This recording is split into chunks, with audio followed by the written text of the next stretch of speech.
thing going.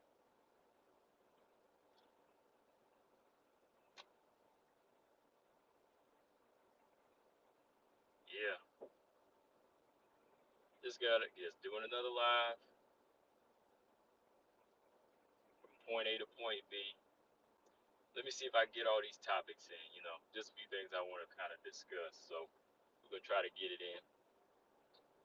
If not, part two will be tomorrow on my day off.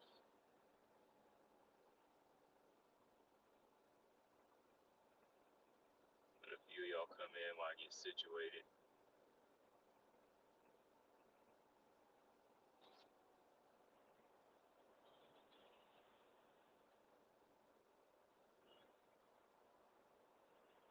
All right, so yeah, this weekend not much going on. Just what Bellator and some game bred boxing. How many of y'all watch that game bred boxing, man? Game bred boxing for, and it was basically what a card where everybody was pretty much making their debut, but I think the card was like 50 bucks. I didn't buy it though. I didn't buy the card.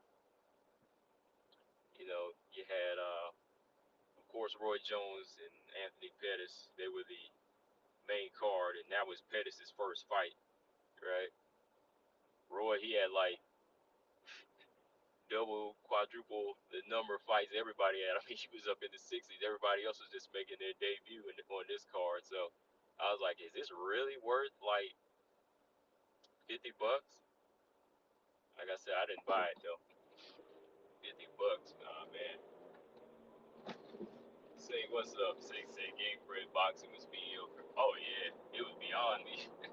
It was beyond mediocre. Like for a for a pay-per-view type of card, it was mediocre. You know,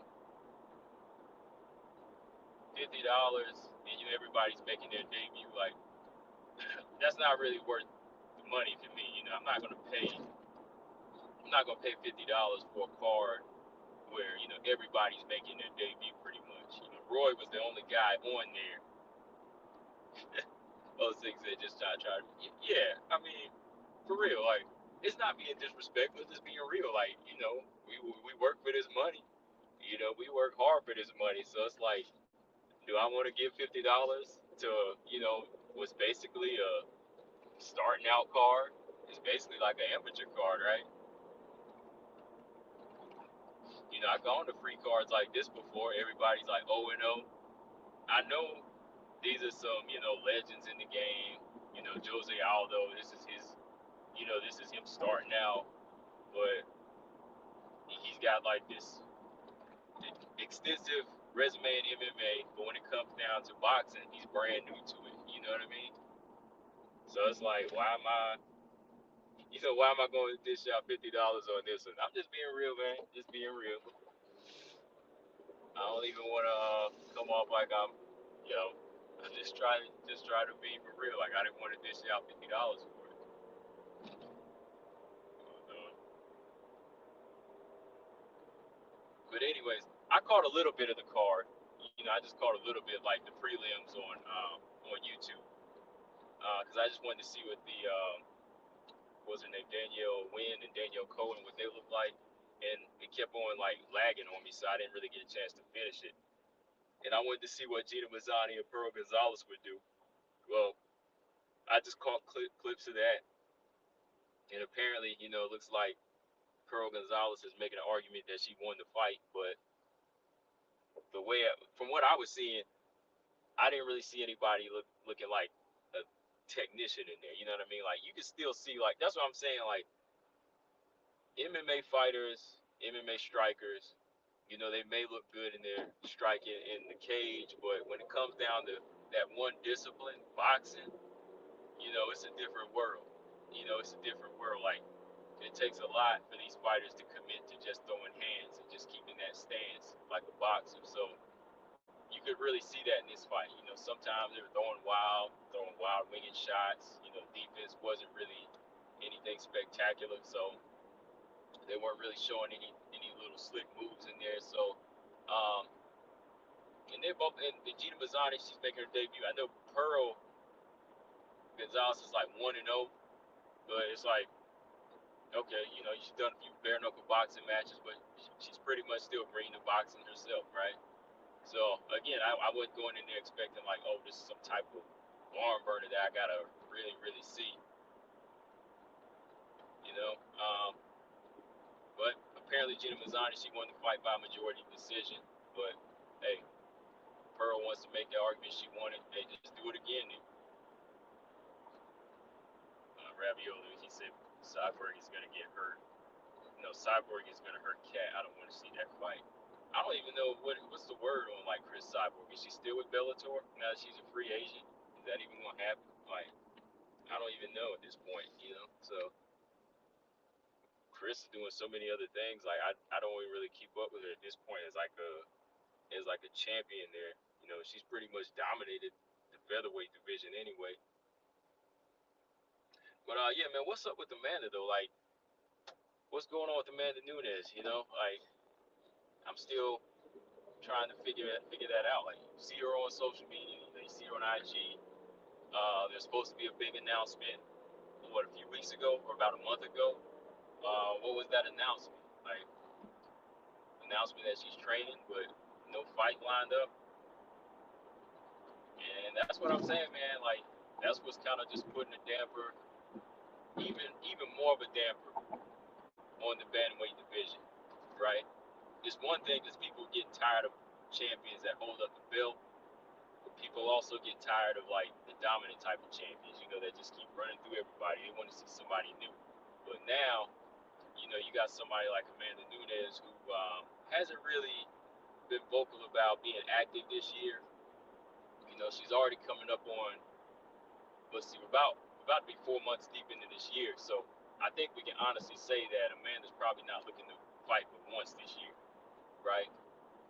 Because she's about to come up on the halfway point of this year in a couple more months already. It's going by fast, right? So by the time we reach that point, and Amanda's announcement comes like this week or so, probably won't be back to like July or August, right? And we know she's not going to turn around and fight again by the end of the year at this point. So that's another thing that kind of holds up the division, right? That kind of makes everybody just tired of the bantamweight division.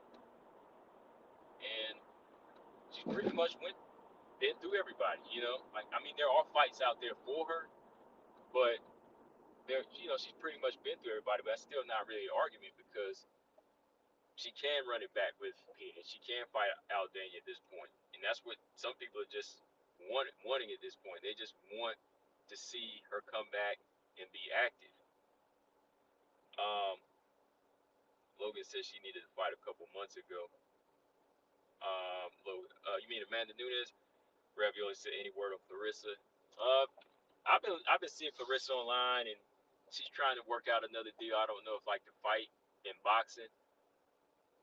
Uh, and I know she's been recording like some rap music and stuff like that. I was like, oh boy, she out here recording a rap song. But as far as like coming back to MMA, I haven't really heard any like serious like announcements coming back to MMA. No return to PFL yet. I'm sure she still has a contract with PFL, but like no serious word on the MMA front. Um, yeah, the latest I heard was her coming back maybe to fight another boxing match against a girl that's at 154, a champion at 154 in boxing. That's about it though. But yeah, Logan, if you're talking about Amanda, yeah, she needed to fight last month. Like she needed to be on that card with Valentina and Grasso. That really would have made the card even more fire. She would have came back, fought that same night, gave Irene Aldana her chance. And that's what I want to know. What's the holdup? Like, why is Dana White even letting this go on? Like, does she have like a legit excuse on why she's not coming back, or why she's still kind of holding up? Like, what's the excuse right now? Because you got fighters out there. Both her and Pena trying to play diva right now. Pena don't want no other fight but the title shot, and Amanda's trying to make the argument that Pena don't deserve the fight. But in my opinion, if there's nobody else, hey, fight Pena or fight Aldana. Because at this point, I just want to see her go back in there and just, perform. And I'm not one of these people that cries about it when a fighter doesn't make a comeback in like 3 months, like 3 or 4 months. Like some people be like wanting the fighter to make the announcement like 3 or 4 months later. No, it's like when 6 or 7 months pass, I'm usually like, okay, now's the time to come back. You know, now's the time to fight. I at least want to see a champion fight at least like twice a year. At least twice a year. Because once you hold that belt up, it just like really, it really just turns you away from the division, man. Like bantamweight's already got it bad enough. Bantamweight, it's still trying to like siphon out the fighters from the Ronda era. You know what I mean? Like we still got a lot of fighters in there from that era, and still got some fighters at the top that we've already seen been there and done that. Let me see. Ravioli said, to be honest, she needs to defend her featherweight belt, right? Yeah, I mean, either that or vacate that thing. Like let somebody else, have that belt. Because honestly, Amanda walks around pretty heavy, like over 160, 160 pounds, near 170 pounds. She can get up to that weight. So she could go to that weight easy, but everybody knows the division that she needs to really defend that right now. That she's holding up as bantamweight. But yeah, if she was to come back and just defend that belt, then okay, I'd be like, all right, so she's doing something at least. But yeah, really, I would say vacate it. Vacate it. Let some of these other girls fight for it that want to be at featherweight at this point. Norma Dumont. I don't know, Josiane Nunes. She's been looking like a bantamweight, right? Like Josiane Nunes, she won that last fight, but that size still came into play when she took on Dos Santos. Chelsea Chandler, she voices that she could be, featherweight too, so that's cool. Featherweights. Maycee Chason's a featherweight. There's a lot of girls that could sign to make a featherweight division, but I would prefer a man to just vacate that one and finish out her career at 135. To me, that would probably be best. Yeah, but whatever it is really on the low. But it's really, really, as a WMMA fan, hardcore WMA fan, it's definitely making it harder to keep an, keep an eye and even want to keep people updated on bantamweight. I mean, I keep people updated, as best as I can. But as far as making it interesting, that's tough, man, because I'm not one of the fighters. I mean, I do want to talk a little bit about Holly, just a little bit in a stream next week, and just like who still stands strong or who can go, just a little bit. But other than that, I mean, there's nothing really popping in the division. Ravioli said Chelsea Chandler seems like a problem. Yeah, I think so, man. Like I think she's a pretty solid prospect in the division. She is pretty strong, pretty decent stand up, and also I think she's a big threat on the ground to anybody at featherweight, and she wants to fight. That's the thing. Like I don't think she comes in with that mindset thinking, oh, I might mess up my hype, mess up my record, or I might lose. Like she still comes in that same mentality. Um, Calling out Maycee Chason, I was hoping that we would hear an announcement for that fight pretty soon. Like in June or July. Yeah, Chelsea's a problem. Like she's ranked number 15 right now, and she wants to fight. I know somebody suggested Holly Holm one day, but I was like, that's kind of a big step up. Like, I think that's something you got to work up to. Like, just being honest, Holly's still ranked number 3 or 4, and she does have a lot of experience. You know, I mean, Chelsea definitely has a good idea of becoming a well-rounded fighter. I will say that, like, she is becoming more so well-rounded earlier than you've seen like Holly do that, which is why I want to see like her kind of like polish her game, polish her skills up before she fights like those type of veterans. You know what I mean? Like, I think she has a skill to get in there with Maycee right now, Maycee Chase on. But like even Holly, a lot of people say, oh, she one-dimensional, but she's strong. She's strong. She got a gas tank, and she has improved in her wrestling. So I think that's a fight you still have to work up to. You know, especially with only one fight in the UFC so far. But yeah, Robot Chicken said, "Give it time, we could." He said, "Give it time, we could get Darren Till and Mike Perry on Game Bread 5." mm, that'll be worth $80, right?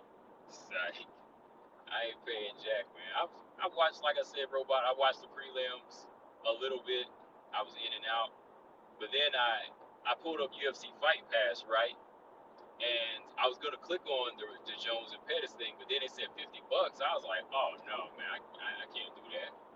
Look, I was a Roy fan growing up. I was a Roy Jones fan growing up, but this card right here, I was like, oh no, man, I can't do it on this one, man. I was like $50 for this, and like all the records were pretty much 1-0 and 0-0. I was like, oh man, this is like a card I go to locally, Everybody just starting out in boxing. I mean, like I said, Roy had like over 70 fights. Everybody else was like 0-0 and 1-0. I was like, oh man, this ain't gonna be like some type of big thrill, man. I barely like I said, pay-per-views now in boxing, I barely want to buy those pay-per-views, because some of those cards don't really stack up. They only put like the main event as the big card now, the big fight. They don't really stack their cards. And that's what boxing needs to start doing. They need to stack their cards like the UFC do. Have like 2 title fights and two title fights and 2 really good non-title fights that people want to see. Like, honestly, this Tank and Ryan fight, is this even like a title fight? Like, I don't. I personally don't even think it's like main event worthy like that. Like, they're popular, but I think that a Tank and Ryan fight should be on like Spence and Crawford card. And that's my personal opinion. Like, if you really want boxing to thrive and like just be this big thing again, like, cards have to be stacked. Like, Spence and Crawford be a main event, and Tank and Ryan would be like a co-main event on the card, in my opinion. That's how I see it. you know. Robot said maybe half the price. $25.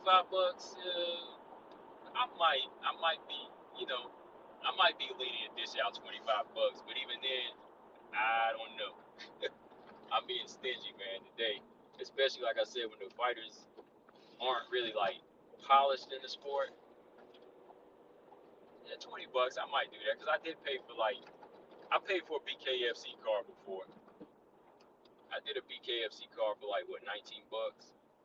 I did do that. Hang on.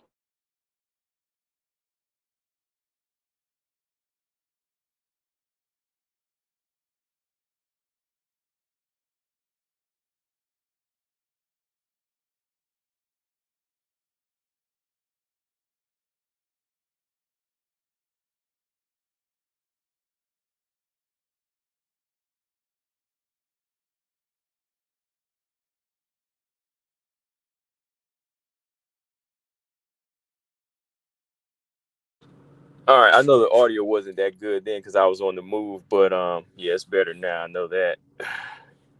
Hold on. Okay. Yeah, yeah. So I'm just wondering, man, like how how we gonna get this bantamweight division back in action, man? I mean, off to a right start. They're signing people again. They got this young girl named the Russian Ronda Rousey. I believe she's like 4-1. So we'll see what's up with her. Um, Jessica Rose Clark is taking on a newcomer in the bantamweight division. Girl making her debut. She's a former, I don't know if she's a former Muay Thai fighter, but I believe she still does Muay Thai. So you got those two fighters. You got Chelsea. You got Josiane. I don't know if Norma Dumont is going to make her way back down to 135. Who knows? Who else do you got? That Russian Ronda Rousey girl is supposed to be taking on Stephanie Edgar. Yeah, she's supposed to be taking on Stephanie Edgar, I believe, in like June or July, something like that. So we'll see, man. Like, we'll see.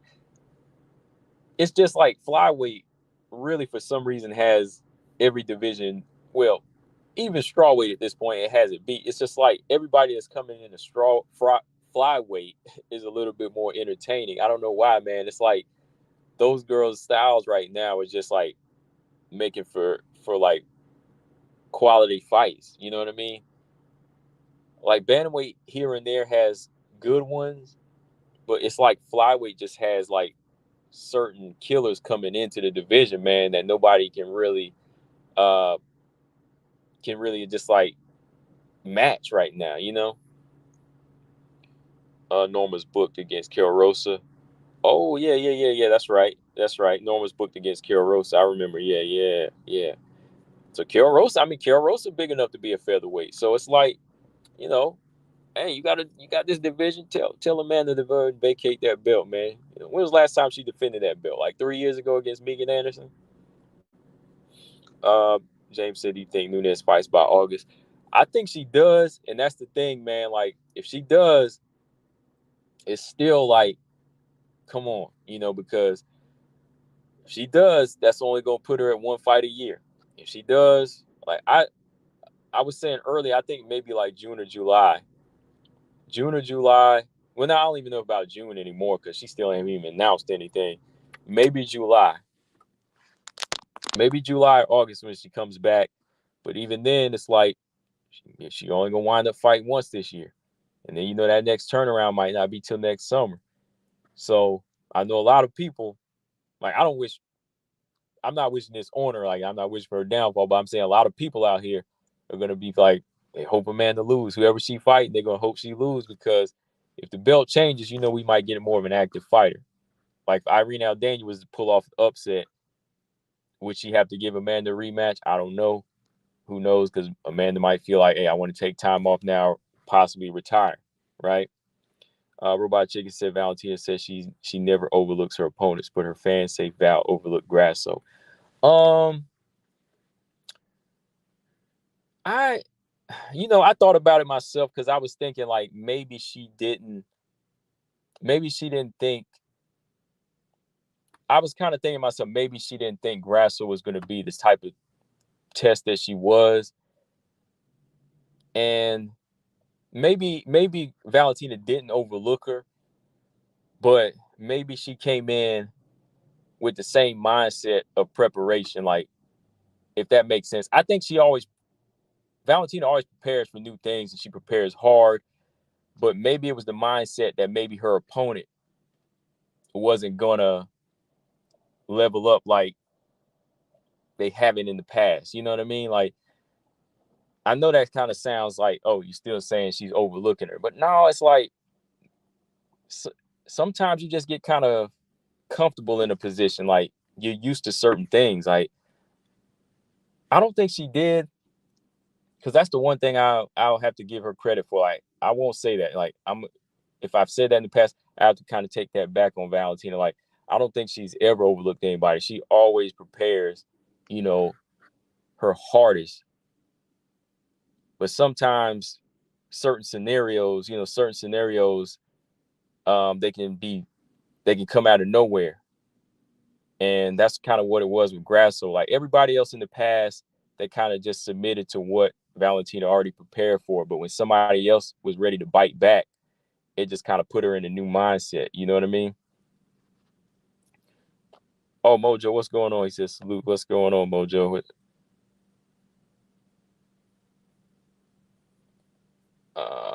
Let me see. Yeah, I know some people were saying, yeah, Grasso was going to get messed up.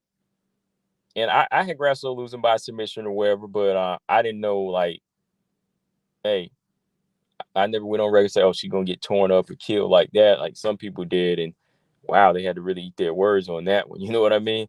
Like, hey, like I always say she has the skills, but I don't know if she had the killer instinct because her lack of killer instinct, I kind of thought was going to get her hurt in there.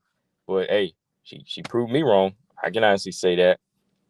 I can honestly say that because it was out of nowhere, really, right? Like nobody expected it to go with this way. I think even the people that picked Grasso didn't know that she would just not dominate, but finish Valentina in that fashion.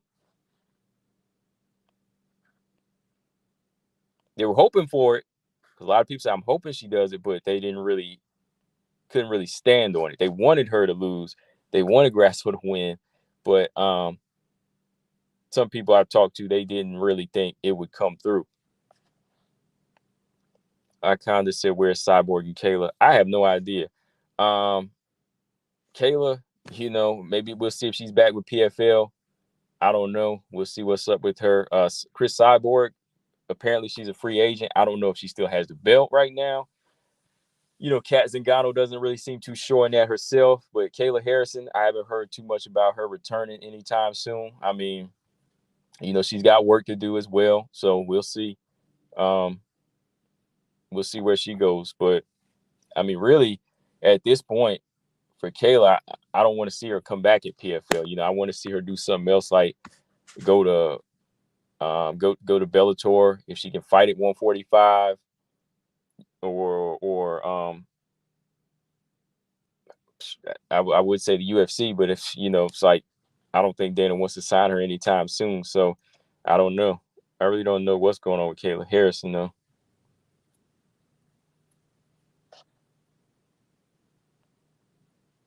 Yeah, I kind of thought that too, Robot. That's what I brought up the other day when I brought up the fears thing. Maybe she was just trying to play up to everything, but that could have been a way of overlooking because she never really said that about anybody else. You know what I mean? Like, I think she maybe did buy into a little bit of the things we've seen with Grasso. Grasso was kind of timid in the past, little cautious, never really jumps on it. So maybe Valentina kind of saw that as a moment to kind of, step out of bounds and say, you know what, I know her fears. Like, I kind of read that too, so I don't know because you're never in a person's head. That's why I don't want to just like say that's like overlooking. But I feel what you're saying. I definitely see where you're coming from. James said, "What'd you think about cat fight?" Oh, the cat fight was pretty good. Like I didn't really um I didn't expect Leah McCourt to put up that good of a fight. I think it was maybe a mix. Like I think it was the fact that Kat's not used to handling big girls like this, but I still think it's a piece of it was Leah McCourt's improvements because Leah McCourt did better on the feet than I thought. Like she was actually putting pressure on Kat Zingano here, and landing some good straight punches. She used her length pretty well in this fight, but I was impressed with her judo, man. Like when Kat would try to go in there and get a little reckless, like Kat went in for that one takedown, and boom, she winds up on her back. Leah McCourt actually was looking pretty strong in there, but Kat, she had some nice reversals. Good hip movement. Just some nice grappling exchanges too. Leah McCourt. She was just tripping Kat up here and there, and she wind up on top. But Kat, she fight back and wind up in the top position. I think the fight was closer than it was, though. Like I actually thought Leah McCourt was about to win the fight, honestly, because the first round was pretty tight. I gave Kat the second round, but I don't think I really don't think it seems like the judges may have not given Kat that third round until all of that blood, right? Like I thought the third round was kind of going Leah McCourt's way until maybe like that last minute whenever she had got up and Kat just caught her with that big knee and then blood started pouring, man. I was like, uh-oh, there it goes. There it goes, And even then I was like, maybe Leah McCourt still might edge this thing out. But Cat was doing some damage. Like she put a big mouse under that eye after that first round on Leah McCourt, man. Like she was landing some good strikes even on the ground. So I thought it was an entertaining fight, for what it was. I think it was an entertaining fight. I still don't think either one of them really handles Chris Cyborg like that. But I think Leah McCourt's growing into her frame and everything as far as like being more confident on the feet. Yeah, I think she looked decent. I thought she dropped Cat too with a right hand. Like I thought she put a right hand in her face. Like they said it was all balanced, but I thought the right hand dropped. I thought the right hand dropped. You know what I mean? But yeah, I thought the fight was entertaining. I still think Cat sometimes, her approach, like the first round, like her stance and her movement is very awkward. It's very awkward. Like the offense the intimidation of her isn't really there. Like I think she needs to like put more pressure and return that pressure, so she can be in position to land more knees. Like she don't land enough of those knees in there, man. And that was something I said Cat gonna have to do in this fight when I brought it up the other day when I picked her. When I was doing my pick, I said, you know what, Cat, gotta put them knees together, man. Put them knees in the face of this girl, and see when she let one go, she did some big damage, right? James said she did drop her with one punch. I thought so, man. I thought so. I thought she did drop her. I thought that right hand went down the pipe and she dropped her. Mojo said McCourt did better than I expected. If Cat didn't land that knee, I'm thinking she may have won it. It was close. Yeah, that's what I thought, man. Like I even thought, even with the knee, that they were going to give McCourt the third round, but so much blood came out, and I think those judges, they just got crazy with it, and they said, "All right, Cat won the fight." I expected it to be a split decision, honestly, man. Did one judge have a 30-27? Because it was not 30-27. I thought somebody was going to give Leah McCourt that first round because that was a close one. That was a close one. But yeah, however this thing goes, like at this point, I think the luster's kind of died down for it for me. Like Chris and Kat, like I don't expect this type of stuff from MMA, like we do in boxing, where it's always like, oh, I'm the East A side, I'm the B side. Oh, she's got the chance to do this. She's had the chance, or oh, she's scared, she's this, she's that. I'm like, whatever, man. Like, y'all are both in Bellator. This fight could have been signed. Like when Kat came in, to me, in my opinion, I thought whatever her contract was, she could have been guaranteed a title fight. The same way I see some of these girls negotiate, like when they say they got a 4-fight deal, maybe one of the fights is guaranteed as a title fight, right? So I'm thinking maybe Kat, when she came in 2 or 3 years ago, when she signed her deal, it could have been like, okay, I got a 4-fight deal, and one of them is going to guarantee me a title fight, right? One's going to be guaranteed a title fight. That's how I thought it should have been. Because now it's like they don't know when the title fight is coming. So at this point, as the years go on and these fighters go up in age, Cyborg, she's pushing late 30s, Cat's 40. It's kind of like I just want to see somebody, finally bite down and say, okay, here's the contract. I'm signing. Let's go. Well, hell, I want to see both of them do it. James said, do you think Cat is a bit undersized at 145? I think just by a little bit, because she did, like I said, she has voiced that these girls are bigger. Like she was able to beat Pam Bam because Pam Bam, she's a featherweight. Like she's a thick featherweight, but she doesn't really have the height. But as the girls get taller and bigger, like when I was looking at Leah McCourt at stare down, man, I was like, yo, I always think she's like leaner, but man, she made the Cat look tiny. So I think Cat is a little bit undersized, especially with her size, her own frame and her fighting style. I think she might be a little undersized for some of these big girls, man.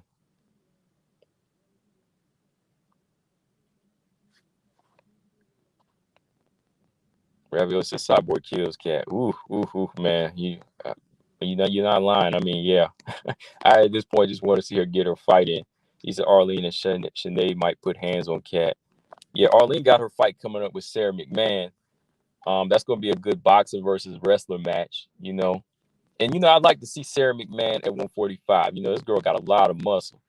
I want to see her fight at 145. Like, She never fought at 140. Yeah, she's always been a bantamweight. So I want to see how strong Sarah McMahon is, man. When she fights Arlene Blenko in June or something like that. Like, I know some of these are the old heads fighting, but some of these styles, I just want to see how they play out. Some of these fights are still entertaining to me, man. So Arlene takes on Sarah McMahon in June. You know, Sarah McMahon got her nice little deal. They put together her nice little deal where she's making more than the UFC.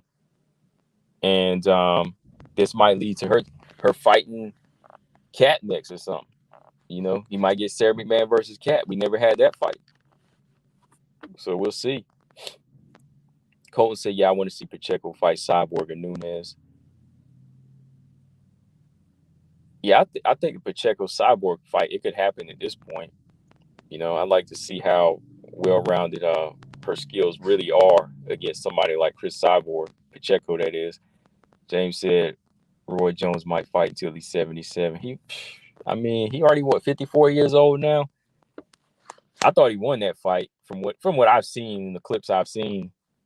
But I really don't care at this point. I'm just like, it's whatever. I don't really take many of them exhibition matches like that serious, though.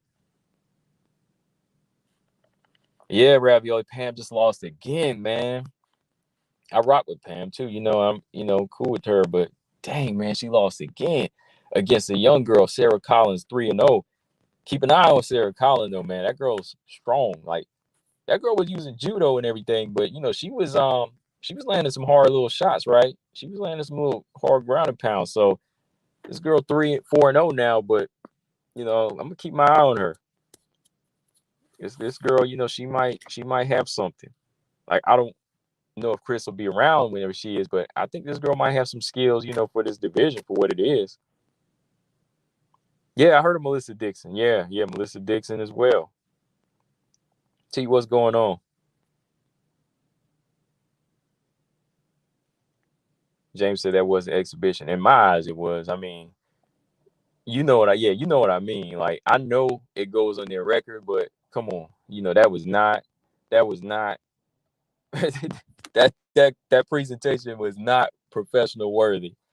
That was exhibition. You got an 0-0 guy fighting the sixth guy with 70 fights on his record. I mean, neither one of them looked like they was fighting at high professional potential in there, And I'm basing this off of what Roy's looked like in the past. You know what I mean? That junk was exhibition in my eyes. I forgot about that fight. I don't know about Sarah's chin or heart at 145. Arlene's a dog, man. Arlene's kickboxing is pretty solid. Sarah, the heart thing, I don't know. I've always thought she was tough. The chin, I've never really seen like a big problem. Maybe I have to go back and look at some of her fights. She's got a good overhand right. She's physically strong. But yeah, Arlene, her hands and her being a featherweight for so much longer, I think she could still give Sarah some problems. I just like to see Sarah make it there, and I'd like to see that matchup, Sarah and Kat. I'm surprised Arlene and Kat hasn't happened yet, though, man. All right, so real quick, man, let's talk about Maycee real quick here. Like, so Maycee Barber, she's on a 3-fight win streak right now. Maycee Barber's on a 3-fight win streak. She's beat who she beat? Montana, Jessica I, Andrea Lee. Hold on, is she on a 3-fight or 4-fight? Cause when did she fight Miranda? Hold on, did she fight Miranda after or before Grasso? Hold on.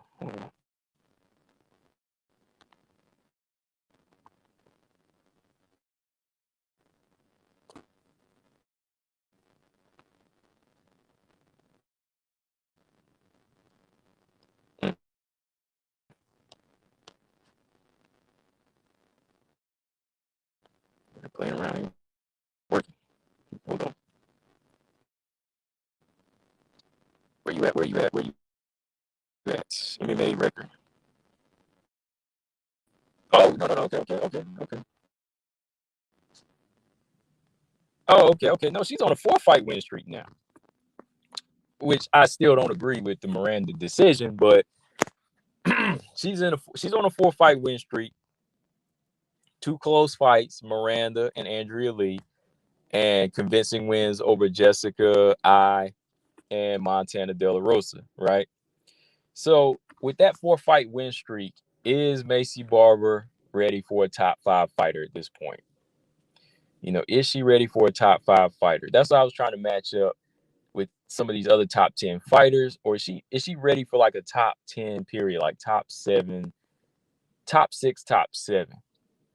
In my opinion, man, like it's like by the eye test, when you look at the record, you would say, yeah, okay, she's on a 4-fight win streak now. Maybe she can fight a little bit higher, right? The record is speaking for its own, it's making its own argument. But as far as like style, like of Maycee Barber and like the improvements, the subtle improvements that she's made, I still kind of think she's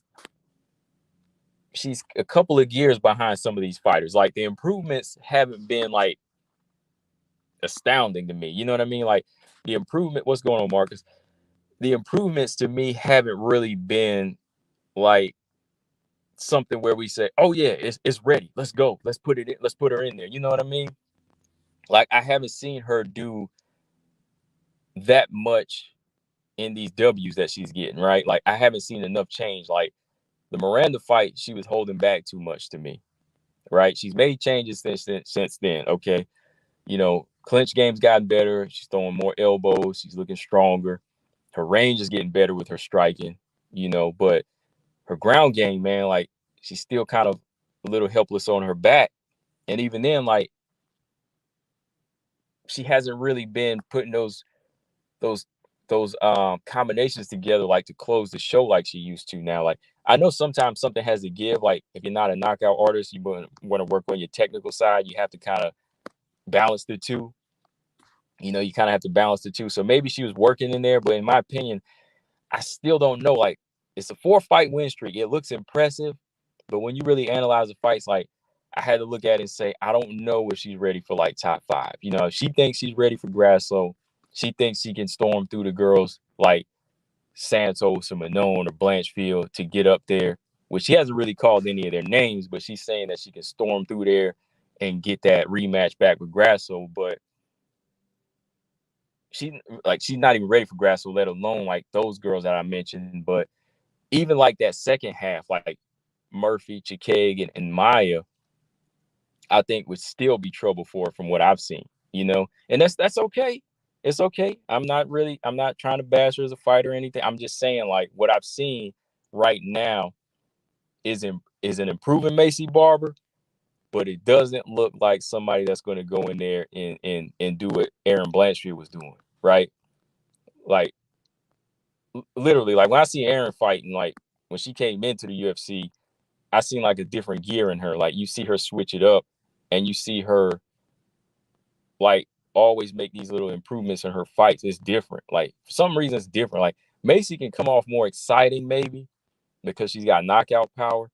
But Aaron's still exciting too to me. Like people think Aaron's boring as a fighter, but I like Aaron's style. Like they think it's ugly or something. I like her style. I like Aaron Blanchfield's style.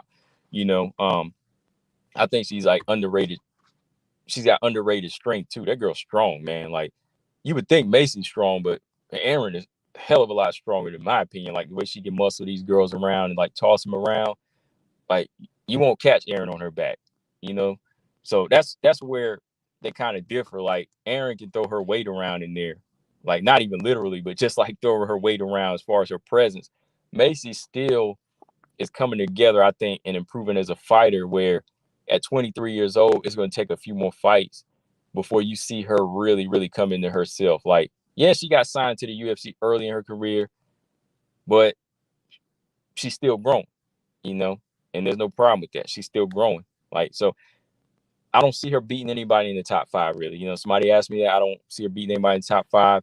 I think at this point, she needs to test against the top 10 fighter, but it's got to be somebody like a Chikagan or Murphy or Jennifer Maya.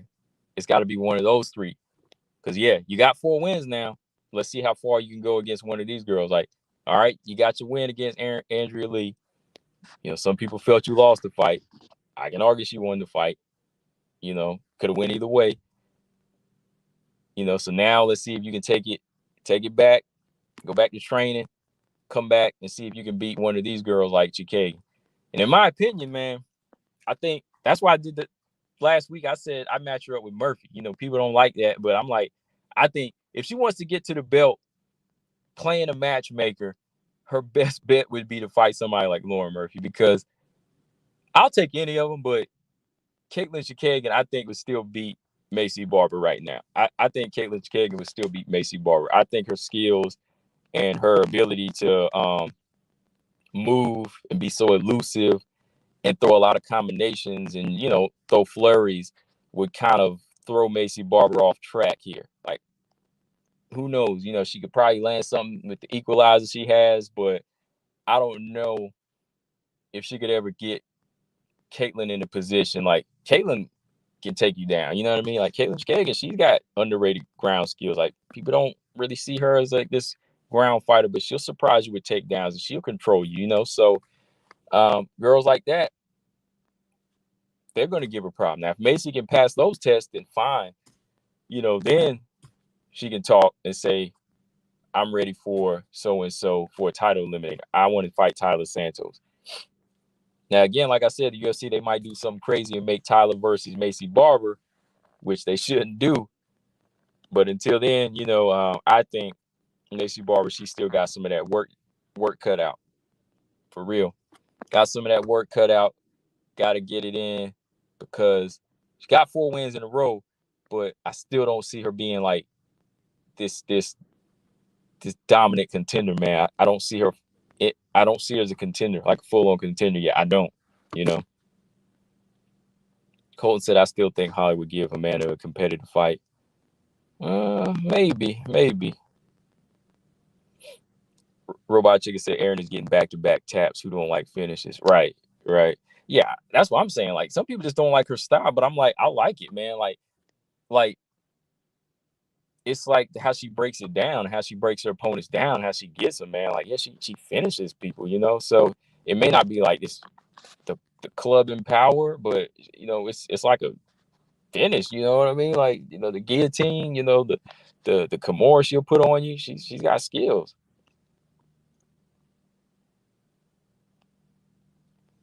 Maycee needs to fight someone in the top 5 like Ebos or Murphy. Yeah, I think Lauren Murphy or like Chikagan. Amanda Ebos, man. I think Amanda Ebos, if Amanda Ebos' chin can hold up, she might. If she could get the fight to the ground, she could win the fight. Ernest, what's going on?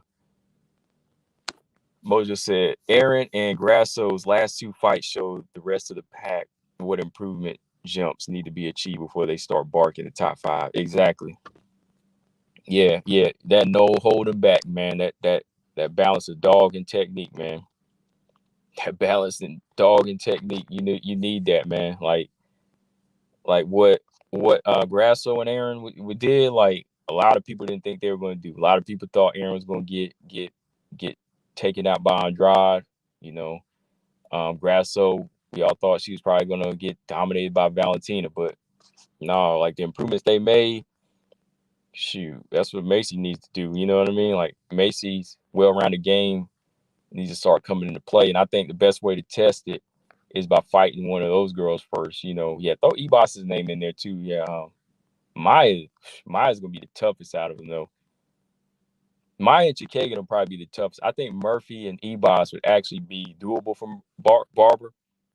I don't know. What do y'all think about that? Barber versus Ebos and Murphy. I think those will actually be winnable before Chikagan and Jennifer Maya. I know people disagree with me, but I'm just kind of looking at the footwork here, man. I'm looking at like the experience these 2 fighters have. Trip Trapper said, man, everyone doubted Grasso. Alexa versus Amanda. Nah, I'll pass on that. Yeah, a lot of people doubted. I thought Valentina was going to win myself, for sure. I wouldn't go as far as to say Alexa versus Amanda Nunes now. 135, that's a different story, man.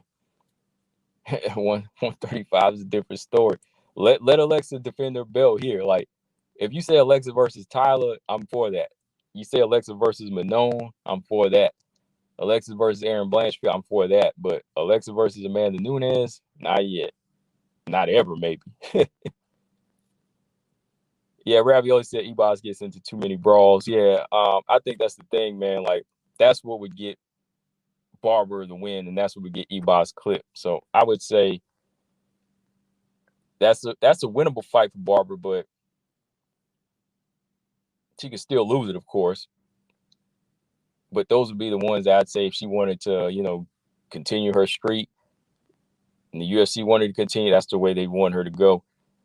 That they would push it that way. Grasso Nunes is insanity for sure, man. That's insane, man.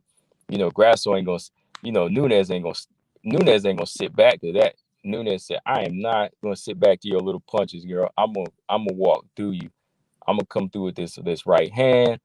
I'm gonna Tatiana Suarez you. You know what I mean? And she'll have that strength to do that. Like, yeah, Grasso's ground game is improved, but just imagine what Suarez did before. She'll bring memories of that back, man.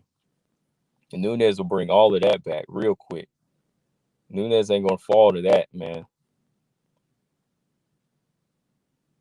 I mean, Grasso would have to play pick a shot, pot shot for 5 rounds, and I don't think she could do that, man.